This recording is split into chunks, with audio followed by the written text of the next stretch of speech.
มือนี้ก็งามเขียวขนาดเนาะมันได้งามก็งามเนาะ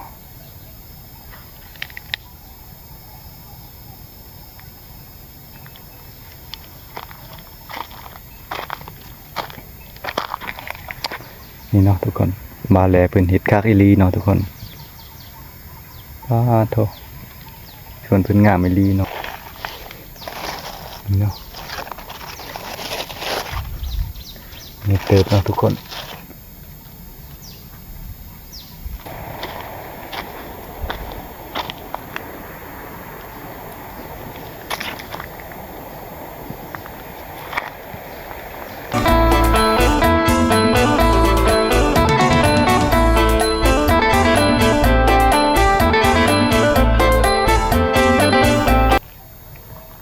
สบายดีพ่อแม่พี่น้องสุกคนเนาะ FC ที่น่าฮักเนาะ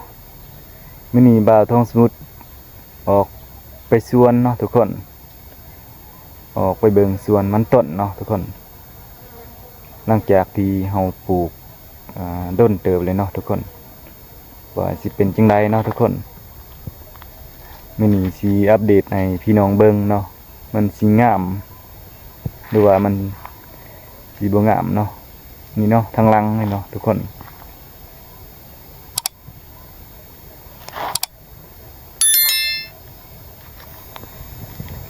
นี่เนาะมันต้นเนาะบ่าวทองสมุทรที่ปลูกสวงนั้นเนาะมันอยู่ในมีแต่หญ้าหลายๆเนาะทุกคน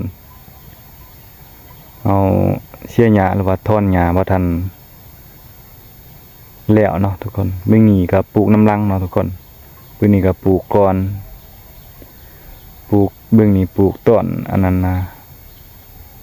ฝนตกคูที่เนาะก็เลยว่างามเลยหน่อยนึงเนาะเบิ่งนี่ก็ปลูกล่าเนี่ยเนาะมันบ่อยากเกิดปานใดนะมันอยากตายนี่เนาะ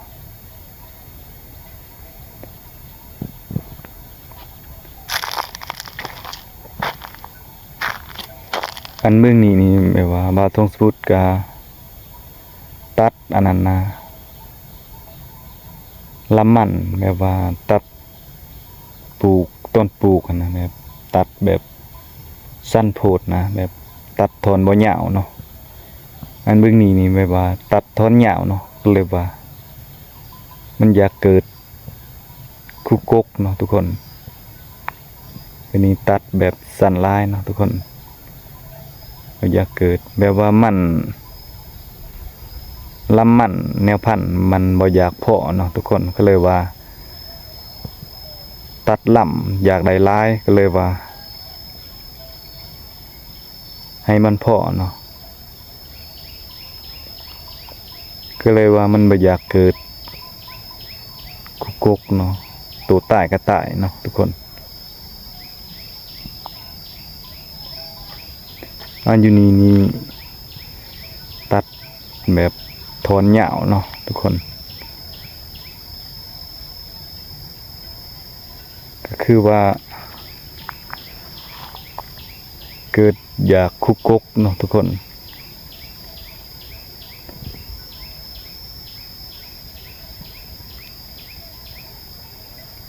ว่ามันแดดลายบ่เนาะ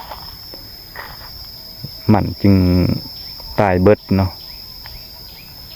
แดดอีหลีร้อนเนาะทุกคนฝนก็เลยบ่ตกฮอดเดือน8แล้วเนาะฝนยังบ่ตกเนาะอันนี้ก็ปลูกมือเนาะทุกคนนี่เหี่ยวเบิดเนาะทุกคนนี่เนาะเอาเห็ดอันห่านเนาะหรือว่าคามือเนาะ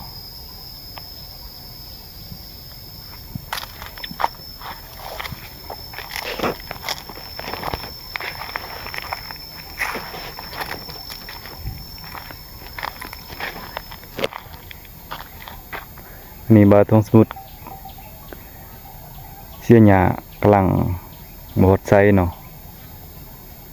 ตัวนี้มีได้แล้วเนาะทุกคน อยู่นี่แต่ว่ามันสูงเลยเนาะก็ยากก็บ่อยากเกิดแหละเนาะทุกคนเบิ่งนี่ติหญ้ามีแต่ละลายเนาะทุกคน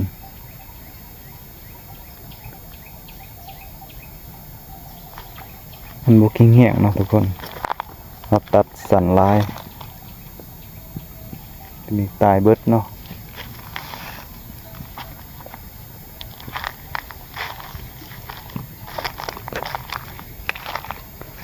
ปลูกเดือเฮาปลูกธรรมดาเนาะทุกคน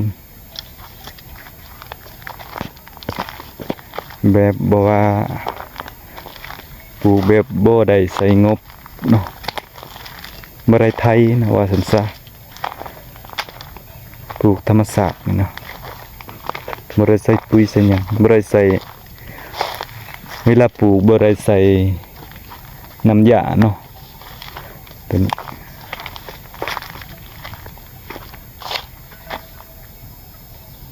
มื้อนี้ก็งามเขียวขนาดเนาะ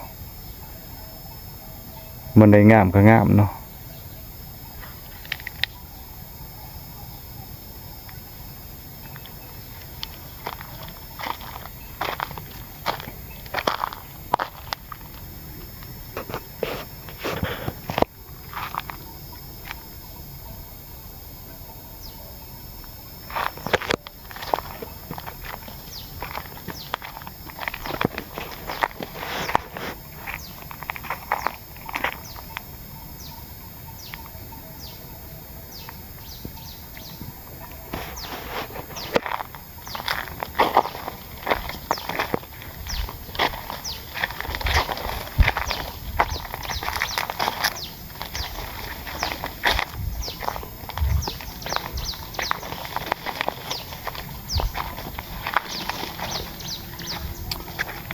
นี่เนาะอันนี้มักแต่งเนาะทุกคน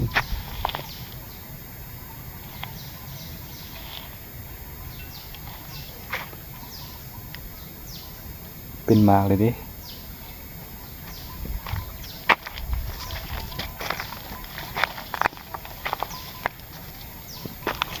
นี่ก็เป็นกันเนาะมักแต่ง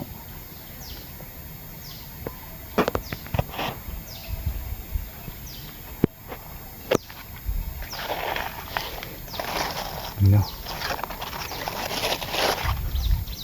นี่เติบเนาะทุกคน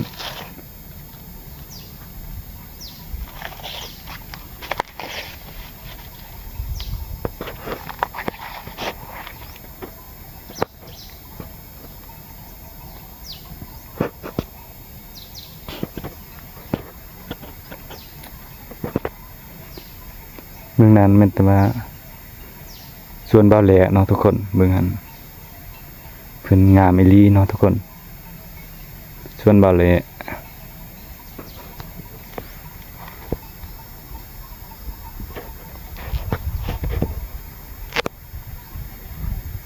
ไปเบิ่งสวนบ่าวแหล่เนาะทุกคนว่าเพิ่นเฮ็ดวิธีใดเนาะทุกคน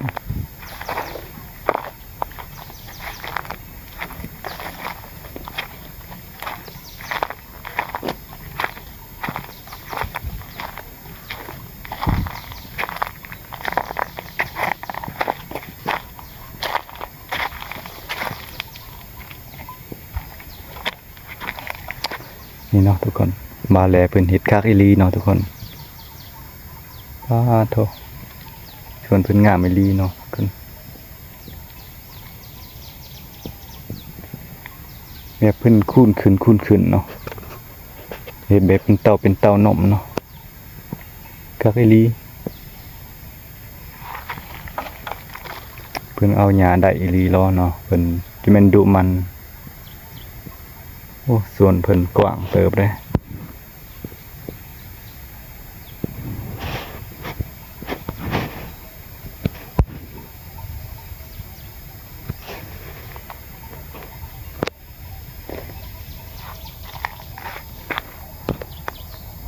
ส่วนบาทุกสมุดก็งามแต่เบื้องเดียวเนาะเบื้องนี้เนาะทุกคนเบื้องเนื้อนี่บ่งามเนาะเบื้องอยู่เถิงนี่บ่งามมีแต่หญ้า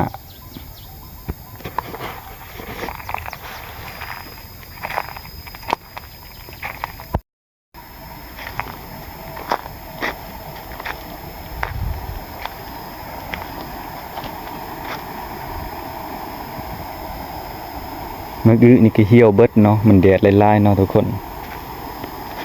โธ่นี่เนาะเอาเฮ็ดประมาณนี้เนาะทุกคนมันว่าท่านใหญ่เนาะทุกคนเพราะว่ามันสิตายให้แดดเบิด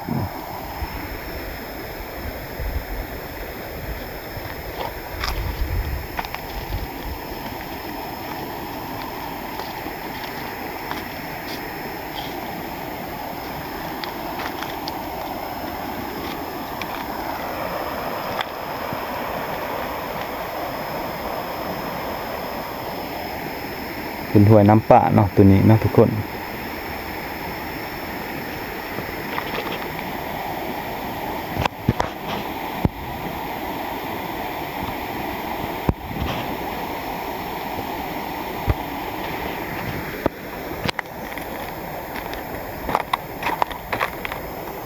เมืองนี้บ่งามเนาะปลูกน้ำลังเนาะทุกคน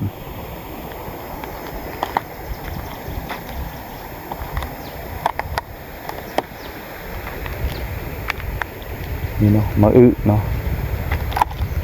โยเบิร์ต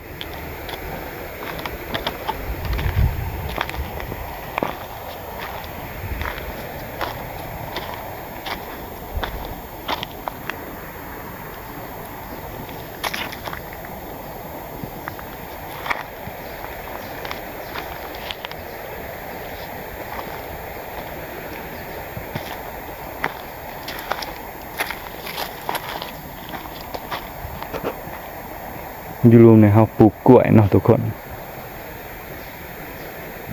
ลำมันบ่พอเนาะเราก็เลยแบบปลูกกล้วยได้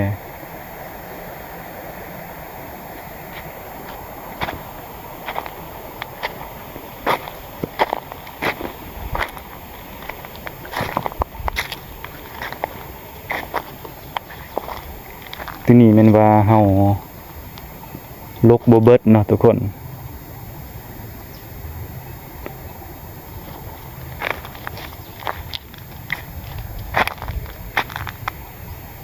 ลกบ่เบิดก็เลยว่างามแห้งเนาะทุกคนเป็นหัวเลยได้หัวเก่ามันก็งามเติบนี่เนาะทุกคนพาโถคู่กกได้สนีก็สุดยอดเด้อทุกคนอันนี้มันแต่กุกเดียว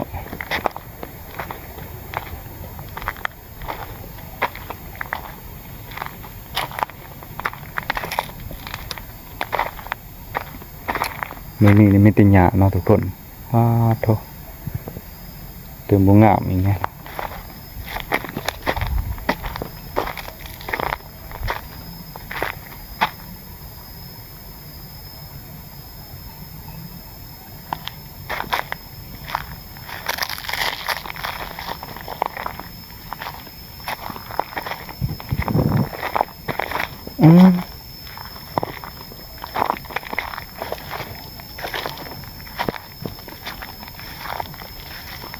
โธ่ติหยาเนาะทุกคน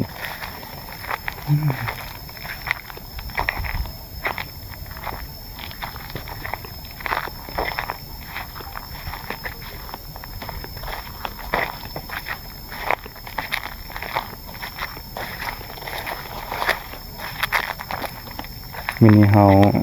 เสียหยาแล้วนะทุกคนกับพวกเบิ้งเนาะทุกคนตายลายๆเนาะทุกคน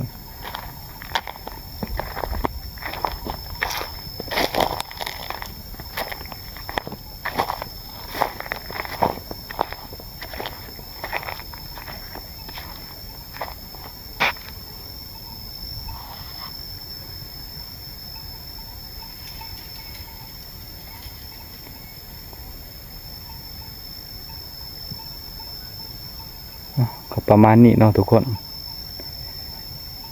ว่าเฮาสิเสียหญ้าแล้วเนาะทุกคนมันสิขึ้นประมาณใดเนาะมันสิงามซำใดเนาะทุกคนอันนี้ผลบ่ตกเนาะทุกคนต้นก็เลยบ่ขึ้นทุกคนรอคลิปต่อไปเนาะทุกคนแล้วคลิปนี้